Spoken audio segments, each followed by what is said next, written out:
সুনীল গঙ্গোপাধ্যায়ের একটি কবিতার লাইন ছিল যে আমার একটি পাহাড় কেনার স্বপ্ন ছিল, যদিও পাহাড় কিনতে পারবো না, কিন্তু পাহাড়ের মাঝখানে এসে একটা ছবি কিংবা একটা ভিডিও তৈরি করতে পারবো। এখন আছি আপনার রাঙ্গামাটি যাওয়ার পথে, যদিও রাঙ্গামাটি যাই নাই, চট্টগ্রাম জেলায় এটা।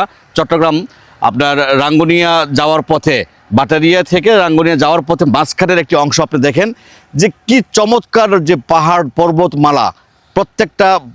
প্রত্যেকটা পাদদেশে আপনার কলা গাছ থেকে শুরু করে আনুষঙ্গিক অনেক রকম গাছ।